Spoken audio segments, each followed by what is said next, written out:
You're watching the Retirement Halftime Show. I'm your host, Alexander Joyce, and joined with Andrea Morehead. She is our community impact anchor, and we are involved in the community just doing interviews or going around talking to people in nonprofits and charities about their organizations. Tell me about it. Well, one of the first stories that we did is a phenomenal story, phenomenal people, and I know that you guys are going to fall in love with the people who you meet in this story. I met with the group called Morning Light, and it is a home for people who are terminally ill, who are financially insecure. And their motto and their theme is, we are here to give you compassion and for you to die with dignity. Mm-hmm. We don't want to talk about death. I mean, who really wants to talk about death? We're about life. However, death is a part of life. And this organization is doing everything they can to make sure that those people who really need a family and need a home when they are near death, that they are dying in dignity, with empathy and compassion. So please take a look and be inspired by Morning Light. He could entertain us just about every day at the dinner table, imitating various people, and his favorite person to imitate was John Wayne. Norma Jo's son, Richard, was the light of her life. Illnesses, including cancer, took a toll on his body, but a local nonprofit filled his last 10 days on earth with comfort and peace in the heart of Indy off 52nd Street. It's a place you fall in love with because there's love here. Mm-hmm. Yeah. Your tears. Yeah. Those are tears of gratefulness and happiness and joy. Gratefulness. Morning Light has been the extended family for end-of-life care, referred by hospice and hospitals. We always tell people, when they're about to come here, it's not coming here to die. It's coming here to live. You still have time.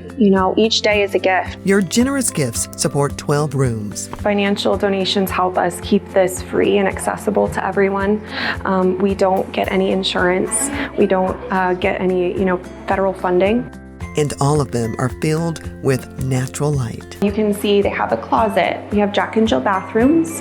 This is where the hospice bed would be delivered, so everyone gets their medical equipment brought in by their hospice team. Each room. We have signs throughout the building. You're blessed, you're brave, you're loved, you're beautiful, you're kind, you're strong. Leads to a relaxing backyard garden. Miss Chris's room is right here, and she comes out here and just, putters and spends some time outside and in the sunshine. This is their home sweet home. They can feel that breeze, they can hear the birds, and just engage with nature, which is scientifically proven, to be so healing to the soul at the end of life. Absolutely. This place is a blessing. To me, it's like having a bunch of sisters around, They're always helpful. Patients receive 3 meals a day and 24/7 care by caring staff. You hire based on their heart. What does that mean? Found that skills can be taught, but you have to want to be here. This is mission work. This is hard work. Folks just want what all of us want, and that's just to be seen, just to know that I'm a person. I'm more than a name. I'm more than a diagnosis. Joseph is a family friend of Norma Jo and Richard.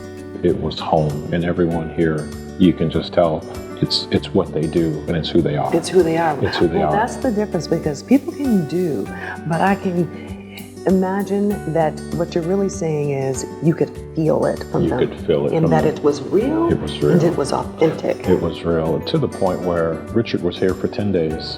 But the times that I came to visit Richard, I felt like I was coming to visit other folks here as well. And it was like Richard brought us all together for a purpose that was larger than him. Thus, here we are now. Here we are now. Joseph answered the call to give back as a volunteer.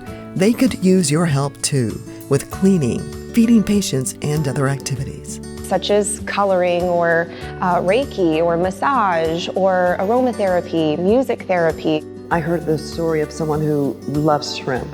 Yeah. And one of the caregivers and volunteers came in and cooked a great meal for them, and they were able to sit and break bread. And it really is, the food is the currency to get to the act of conversation and relationship. When you think about those moments, does that give you that extra push and that extra challenge to come in every day to make sure that more moments, more memories are made like that. Definitely. You can't really put a price on what it feels like to help somebody know that their time here wasn't for nothing. 800 souls have been served since 2004, with their names inscribed on bricks to remember, honor, and celebrate their lives. And imagine your impact by helping to grant a patient's last wish in life. He is Russian and only speaks Russian. And so we found a Russian volunteer to come in. His only wish was to make amends with his son. He hasn't spoken to his son in over 20 years. This is the power of volunteers. Came in and facilitated a phone call between him and his son. And they were able to say, you know, I'm sorry, I forgive you, and I love you. Richard wasn't able to tell Morning Light about his last wish. He couldn't see and couldn't talk. What do you think he would have said? I think he would have said, job well done. Thank you. I think he would have said thank you. Thank you for your generous donations, giving Richard and others the gift of humanity and dying with dignity, surrounded by compassion and love from Morning Light. Knowing my son, I could tell when he was trying to do and trying to convey something. And he was satisfied here. He knew. He was. He was satisfied here. He really was. We're so grateful for Norma Jo sharing her story about Richard. And when you see some of the tears that were falling down her face, it was because she was very grateful. She was grateful to Morning Light for all of the support and the services that they gave her family in the last 10 days of his life here on earth.